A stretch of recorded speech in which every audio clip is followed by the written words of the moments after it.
So last night I had a dream, and in the dream there was this handsome man, beautiful eyelashes. That's one thing I remembered about him. Beautiful eyelashes, really curly, pretty hair. And he walks up to me and he starts to serenade me. The voice of an angel, just a beautiful voice.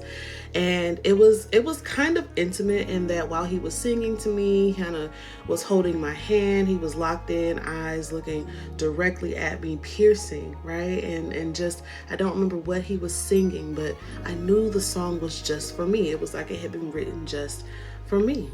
And after he was done singing, I found myself in my dream wanting to reciprocate. I was wanting to thank him, and I was like trying to like orchestrate some type of offering that I could give him in return for what he had just given to me. Because I felt like, this beautiful person is singing to me and making me feel so special and so loved and adored. There must be something that I can do in return. He was adamant about me not giving anything in return. Like, he flat out rejected me. Every attempt to thank him, to offer something, to give something to him that I thought could match the energy of what he had just done for me was shut down. And when I woke up from the dream, the ancestors said to me so clearly, when are you going to allow yourself to accept sweetness without stipulations? Every time I say that, it does something to me. That even in my dream world, when someone gave me an offering of sweetness, I was looking for a way to pay them back instead of just receive. I was almost expecting that there was some sort of necessity that I pay that person back. That I could not accept the sweetness without some sort of stipulation or some sort of reciprocity. And there's nothing wrong with reciprocity, right?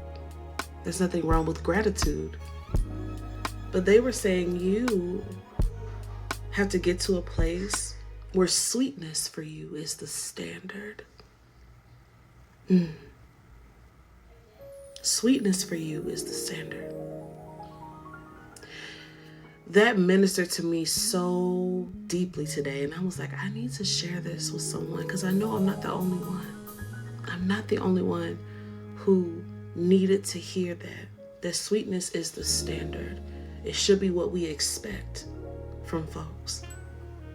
And the more that we are allowing ourselves to receive that sweetness, to be in that sweetness, right?